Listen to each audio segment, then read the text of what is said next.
Hi, I'm Will Potter. I'm the Marsh Visiting Professor in Journalism here at the University of Michigan. And with us today we have Jim Wright, who's a veteran news reporter. He's currently a Knight Wallace Fellow at the University of Michigan, which is a prestigious journalism fellowship for reporters from around the world who are really at the height of their career and figuring out next steps to take it even further. So Jim, thanks for joining us today. Nice to be here, Will. I wonder, right off the bat, could you tell us a little bit about your career and the type of work you've done over many years now? Well, I've been a reporter and an editor for about 35 years now. I started at a very small newspaper, fairly quickly rose to a major metro. I've worked in along both coasts and in the middle for papers like the Seattle Post-Intelligencer, the Rocky Mountain News in Denver, the Albany New York Times Union, and others. So we've seen quite a seismic shift in the industry over that 35 years. I mean, both in terms of how we consume our news, how reporters are doing their jobs, the rise of digital technology. Could you speak to that a little bit and how your own profession has been directly affected by that as well? Well, the news is still in demand. The news model really is not broken, but the business model is. The advertising that would support 300 or 400 reporters in a newsroom is gone. It's gone to the web. It's now parsed in such small numbers that even news on the web typically cannot drive enough ad revenue to support the kind of news organizations we became accustomed to seeing. Typically, if a newsroom had 300 reporters before, they may have, 300 staffers total before, they might have 70 or 100 now. Wow. Within the past 10 years, the number of journalists working for daily newspapers in the United States has fallen by half. So as that's happening, and as you said, the demand for news is still there. I mean, it necessitates that journalists have to do more with fewer resources as well. Is that right? That's right. First, you have to understand what a journalist does. They don't just sit in the office and answer the phone and then throw something up on the web or put something in the paper. It's a time-consuming effort to keep on top of local affairs, national affairs, international affairs, report, write from multiple sources, take time to analyze, take time to write in a fashion that people will understand. On top of that, it's not just the reporter, it's also editors. Editors in some organizations, there used to be 5 levels of editing. There used to be 5 levels of editing. Think about that. Now in some, there's no editing. A single reporter is going straight to web with a story that hasn't been checked, hasn't been read, hasn't been questioned, hasn't been challenged. Think of that editing as quality control. Mm-hmm. It's gone now in a lot of places. If they're lucky, in some newsrooms, you get 1 editor, maybe 2. 2 levels of checking instead of 5, let's say. At the same time, the dwindling number of journalists are being asked to do much more. Take pictures, take video, write for the web at the same time they're writing for publication in print the next day, because the dirty little secret is that website that is commanding so much of our attention only pays about 20% or less of the revenue that keeps a news organization going. Traditional print newspapers still rely on paper for about 80% of their revenue. Wow. Well, so let's connect this then to this climate of so-called fake news right now, because, as I'm hearing this, and I've seen this in my own career as well, there's less editing, fewer resources, investigative journalism units being shut down. A headhunter recruited me for a news job at a startup. And I got in the interview and they revealed, most of our reporters are doing between 3 and 7 stories a day.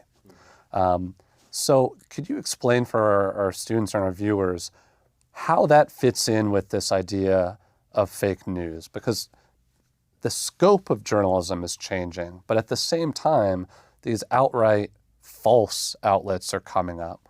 Websites that are just existing for clickbait and sensationalism are coming up, and they're getting, in some cases, more revenue than, like you said, the news reporting that's taking significant time and training.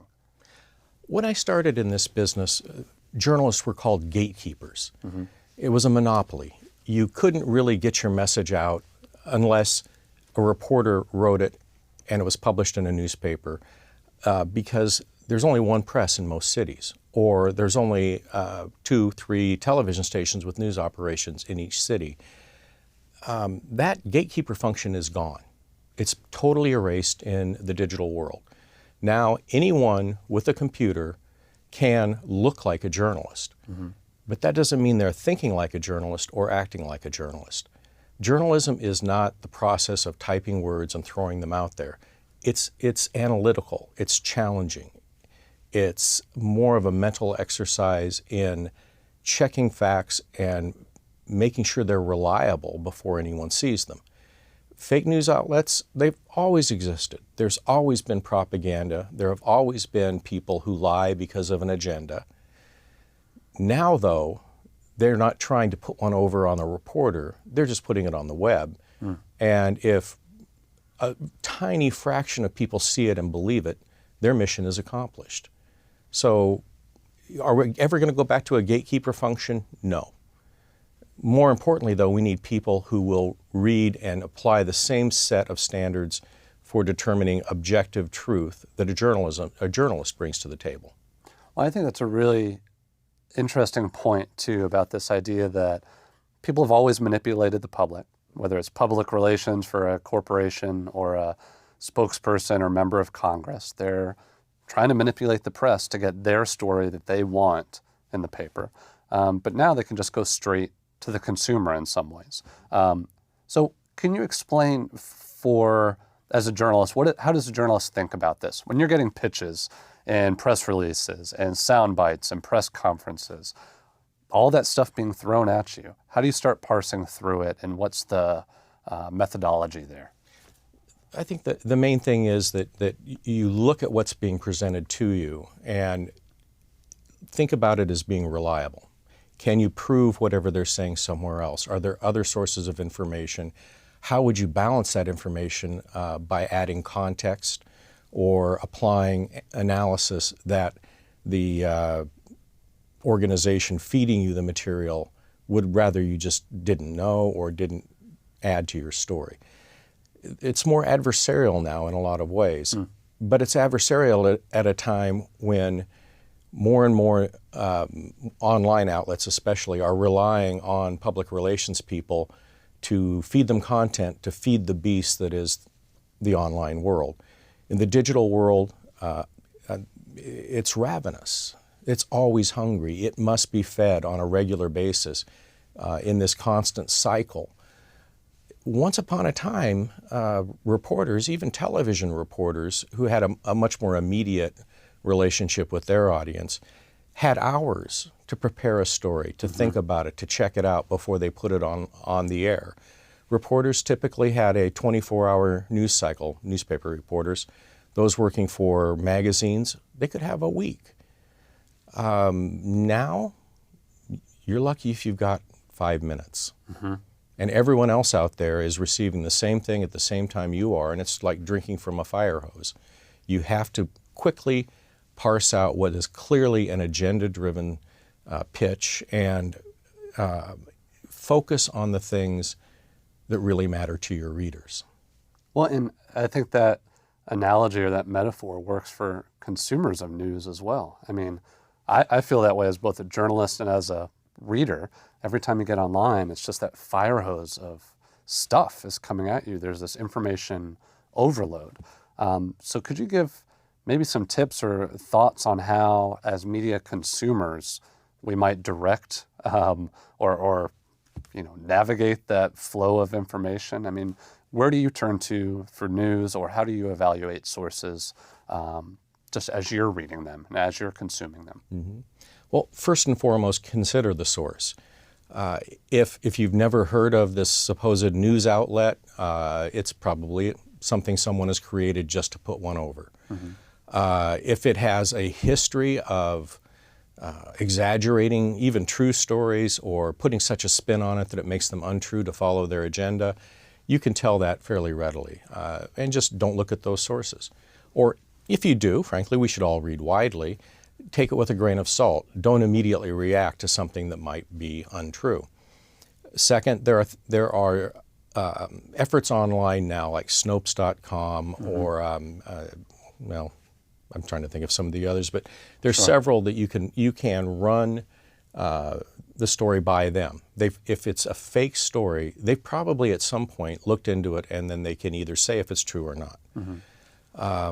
Third, consider who wrote the story. Often in the fake news world, you'll see a byline, the name of the reporter supposedly on the story. Google that name. If it comes up at 16 different websites on stories that are highly questionable or agenda-driven, you know it's a fake. Really, what you have to be aware of is branding. Traditional news outlets, whether broadcast or print, and some web outlets have a track record. If the Daily Bugle has never lied to you, then you can probably put more stock into what it is telling you today than something, charliesworld.com. Who knows what that is? If there are some telltale signs too, especially online. If you look at the web address, many of them don't end with .com the way most reputable commercial news sites do.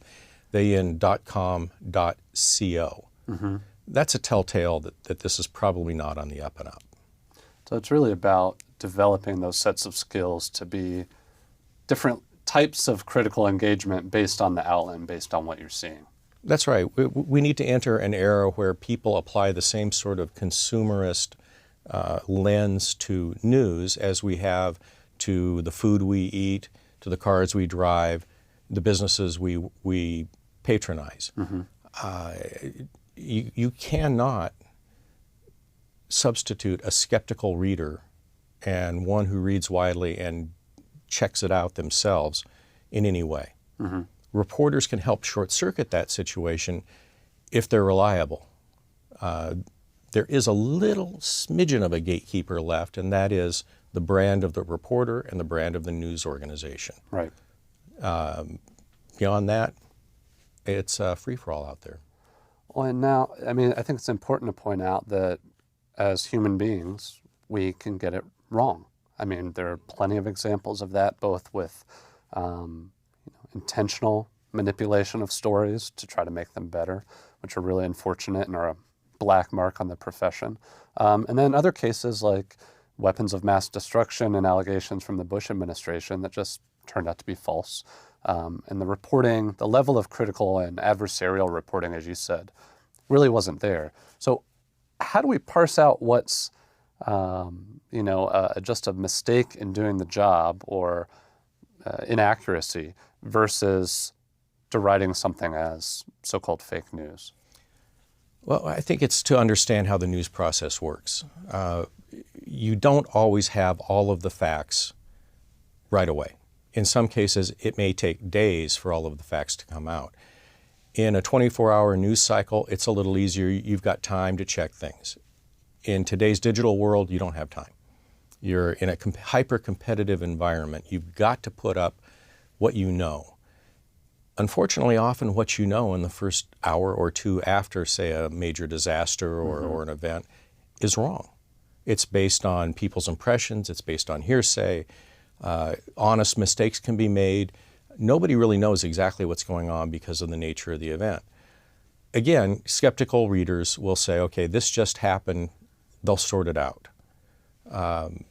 Don't take the first report and run with it because it may just be wrong. Realize that. And through no evil intent, simply human beings make mistakes. It'd be nice to see a kind of a slow news movement where news organizations don't rush to go to web first, but they take their time to check it out and go to web with the best possible story, the most verified.